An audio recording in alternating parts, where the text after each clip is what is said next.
Le 11 mars dernier, un événement tragique fêtait son 14e anniversaire. Le séisme de Tohoku et par la suite, la catastrophe nucléaire de Fukushima. À la une ce soir, le Japon qui a vécu aujourd'hui le séisme le plus important de son histoire. Et hier, une dernière image glaçante. Cette explosion au loin, une centrale nucléaire. Bilan total du tsunami, plus de 22 000 morts et 2500 personnes toujours portées disparues. Mais si on se concentre sur l'accident de la centrale nucléaire de Fukushima Daiichi, le bilan est beaucoup plus flou et difficile à établir, et d'ailleurs on va voir pourquoi. Mais donc qui dit information pas très claire, dit que tout le monde en débat sur les réseaux sociaux. Et franchement, on peut pas trop leur en vouloir. Alors très souvent, deux grandes équipes s'affrontent. Ceux qui clament que cela a été une catastrophe sur absolument tous les points, humanitaire. Dire que Fukushima n'a fait qu'un mort, c'est complètement aussi. Il a fallu évacuer une large zone pour en faire un no man's land. Ça reste une catastrophe grave. Environnemental. Fukushima, c'était une catastrophe environnementale. Le tsunami sans la centrale aurait été moins grave. Social. 14 ans après le tsunami de mars 2011, il est grand temps de mesurer l'impact social dramatique de l'accident nucléaire subséquent. Etc. Et au contraire, ceux qui rétorquent que la catastrophe nucléaire n'a en réalité fait qu'une seule victime. L'accident nucléaire en lui-même n'a fait qu'une victime des suites des radiations. Car en effet, officiellement, le Japon n'a reconnu qu'un seul décès direct lié à la catastrophe nucléaire. Alors cette reconnaissance faite en 2018 ne concerne que les décès des suites d'exposition aux radiations. En 2021, la préfecture de Fukushima comptabilisait par exemple 2317 décès indirects dus à des suicides ou à une dégradation des conditions de santé suite à l'évacuation. Il y a également controverse sur des cancers de la thyroïde causés par les radiations et qui ne peuvent pas ou plus être établis. Mais donc pourquoi il est si difficile d'établir un bilan, même 14 ans après les faits? Je suis donc allé à la rencontre en visio, fait comme on peut, de Bruno Charéron, ingénieur en génie énergétique et nucléaire et conseiller scientifique à la CRIRAD, la commission de recherche et d'information indépendante sur la radioactivité. Donc c'est parti. Bonjour, je m'appelle Bruno Charéron. De formation, je suis ingénieur en génie énergétique et nucléaire et j'ai dirigé le laboratoire de la CRIRAD pendant une trentaine d'années. J'en suis aujourd'hui le conseiller scientifique. CRIRAD, ça veut dire Commission de recherche et d'information indépendante sur la radioactivité. Alors malheureusement, dans le cas de Fukushima, comme dans le cas d'ailleurs de Tchernobyl, on ne peut pas et on ne pourra malheureusement jamais établir sérieusement un bilan sanitaire pour une raison très simple, c'est que la méthode qui est mise en œuvre aujourd'hui à Fukushima justement pour suivre les conséquences sanitaires, cette méthode est complètement biaisée. Les études ont été mises en place par l'université médicale de Fukushima qui a une convention avec l'Agence internationale de l'énergie atomique. Ça veut dire beaucoup de choses, puisque l'Agence internationale de l'énergie atomique a pour objet la promotion du nucléaire civil. C'est évidemment pas un organisme qui a intérêt à établir la réalité de l'impact des radiations sur la santé en général et dans le cas d'une catastrophe nucléaire en particulier. Et du coup, aujourd'hui, le périmètre des études sanitaire, il est beaucoup trop restrictif sur au moins 3 champs. Premièrement, l'âge de la population étudiée n'est suivi que la question de l'impact sur les sujets, les citoyens qui étaient jeunes au moment de la catastrophe. Or, l'impact va concerner en réalité toutes les tranches d'âge. Deuxièmement, n'est étudié que l'impact sur les gens qui vivaient dans la préfecture de Fukushima. Or, les retombées radioactives sont allées bien au-delà de cette préfecture. Ils sont même allés jusqu'à Tokyo. Et d'ailleurs, on a détecté des retombées, nous, à la CRIRAD en France. Donc, le périmètre est trop petit. Et enfin, le type de pathologie est beaucoup trop restrictif. C'est essentiellement les pathologies thyroïdiennes, alors que l'exposition à de faibles doses de radiation peut avoir des conséquences sur le système digestif, le système cardiovasculaire, la baisse générale de l'immunité et des conséquences qui ne sont pas que sur le cancer, qui sont une diminution de l'espérance de vie et donc à long terme, et des conséquences qu'on ne peut étudier que si on fait des études précises et longues. Il faut faire des études pendant des décennies. Donc tirer un bilan comme ça, même au bout de 10 ans ou de 20 ans, en disant Fukushima, c'est X ou Y, cancer ou pathologie, scientifiquement, c'est pas sérieux. Si on parle de la question des pathologies thyroïdiennes, là ça reste un sujet extrêmement polémique puisque plusieurs centaines de cas de cancer de la thyroïde chez les citoyens japonais qui étaient jeunes au moment de la catastrophe de Fukushima ont été répertoriés.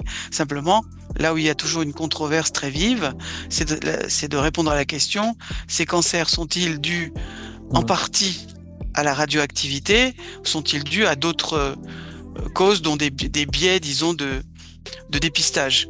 Ce qui est sûr pour nous, en tout cas, c'est que quand on regarde les doses subies par un certain nombre de citoyens japonais, les doses à la thyroïde liées aux retombées radioactives, c'est-à-dire à la présence d'iode radioactive dans l'air, puis à la présence de cette iode radioactive dans les aliments suite aux retombées, on peut démontrer qu'il y a eu des doses tout à fait importantes et qu'il n'est pas étonnant que ça se traduise par un certain nombre de pathologies thyroïdiennes en particulier. Sur les décès indirects qui sont dus à du stress post-traumatique, à des suicides, à de mauvaises conditions d'hospitalisation pour des gens qui ont été évacués en urgence, effectivement, il y a des estimations qui sont de plusieurs centaines, plus de 1000, voire plus de 2000 décès directement ou indirectement liés à la partie catastrophe nucléaire. Maintenant, sur la question des décès imputable de façon certaine à la radioactivité, c'est là où il y a toujours une vive controverse, parce que les moyens d'études, c'est l'épidémiologie en fait qui permet de répondre à la question, ces études ne sont pas suffisamment bien conçues et surtout sont beaucoup trop, elles démarrent juste en fait. L'impact des faibles doses de radiation en termes de décès par cancer et d'autres pathologies, c'est quelque chose qui se met en évidence sur des décennies après l'exposition à la radioactivité. Donc, prétendre aujourd'hui qu'on connaît le bilan sanitaire de Fukushima en termes de décès liés aux radiations ou d'autres atteintes sanitaires liées aux radiations, ça n'a pas de sens. Et puis, il y a une volonté du gouvernement japonais, on le voit bien, de minimiser, de redémarrer, de faire comme si tout ça c'était du passé. Et donc, il y a même une volonté pratiquement de dégoûter les gens, d'aller faire des dépistages à leurs enfants ou les enfants eux-mêmes maintenant qu'ils ont grandi.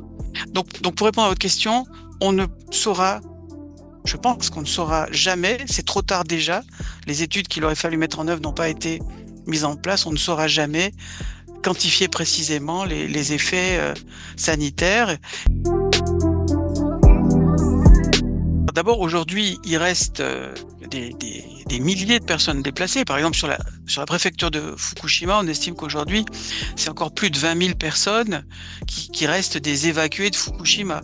Et parmi ces personnes, il y a des personnes qui sont des auto-évacués, c'est-à-dire des gens qui sont volontairement partis au moment des retombées radioactives et qui n'ont pas envie de revenir sur des zones qui restent radioactives. Et puis, il y a des personnes qui ont été forcées d'évacuer par rapport à des directives du gouvernement ou de la préfecture de Fukushima, et personnes qui, elles aussi, n'ont pas non plus envie de revenir sur des zones qui restent radioactives. Simplement, dans ce deuxième cas, les personnes qui ont été évacuées, disons, de force, elles ont pu bénéficier de quelques dédommagements, quelques subventions. Et le gouvernement, les autorités japonaises ont supprimé ces subventions pour tenter de forcer ces groupes de population à revenir sur les territoires. Aujourd'hui, il est estimé qu'il y a à peu près 10% des personnes évacuées des zones les plus contaminées qui sont revenues.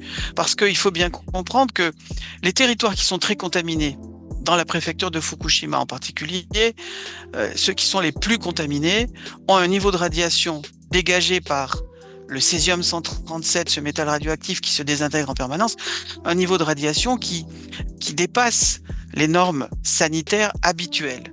Donc, bien sûr, les autorités japonaises ont développé des moyens très importants pour racler la terre contaminée autour des maisons. Simplement, vous ne pouvez pas racler la terre radioactive dans les forêts alentours, sur les berges de la rivière qui passe à côté. Donc, si vous forcez des gens à revenir sur ces zones plus ou moins décontaminées, ils vont avoir une vie qui n'est pas une vie normale, en particulier pour les enfants. Les enfants ne pourront pas aller jouer dans la forêt, au bord de la rivière, parce que dans ces lieux, la terre radioactive n'a pas pu être enlevée. Donc, il faut garder à l'esprit aussi que sur le plan de la population, Fukushima reste un traumatisme pour ceux qui ont vécu les évacuations de force ou les auto-évacuations, et reste aujourd'hui un traumatisme pour toutes les personnes qui ont été séparées ou qui restent séparées, par exemple à cause de la catastrophe. Le père a un travail dans la préfecture de Fukushima et il reste là pour travailler. La mère est partie avec les enfants dans d'autres préfectures pour les soustraire, ces enfants, à la radioactivité, et elle n'est pas revenue dans la zone de Fukushima. Donc ça, c'est quelque chose qu'il faut prendre en compte quand on regarde le bilan social, humain d'une catastrophe nucléaire. C'est bien sûr les atteintes à la santé physique, mais il y a aussi les atteintes à la santé psychique et la souffrance des évacuations et de l'impossibilité de retrouver une vie normale. Énormément de personnes sur les réseaux sociaux disent que ça a été une surréaction de la part des autorités et que, au contraire, c'est cette surréaction-là qui a mené à une nombreuse, par exemple, décès en direct. Alors que la catastrophe en soi n'aurait pas fait autant de dégâts, on va dire. Est-ce que, selon vous, les autorités ont surréagi ou alors elles ont évité de nombreux autres décès? Alors, dans cette question, il y a deux aspects. Le premier aspect, c'est la phase où la catastrophe n'est pas, la catastrophe est vraiment toujours en cours, c'est-à-dire donc après le 11 mars et pendant les premiers jours, et pendant même je dirais au moins 2 semaines, voire au-delà, une phase où non seulement il y a des rejets radioactifs intenses dans l'atmosphère, mais où en plus il y a le risque que ces rejets deviennent encore plus importants. Et donc de ce point de vue, on peut même penser que la population n'a pas été évacuée de façon suffisante par rapport à ce qui aurait pu se passer si la situation s'était aggravée. Je pense en particulier à une des piscines une piscine qui contenait du combustible irradié en cours de refroidissement, et pendant longtemps, il a été craint que dans cette piscine, il ne soit plus possible de refroidir ces combustibles et que du coup, il y ait vraiment un dégagement encore plus massif de radioactivité. Il faut se rappeler que le Premier ministre de l'époque, monsieur Naoto Kan, à un moment donné, a même pensé qu'il devait évacuer la ville de Tokyo.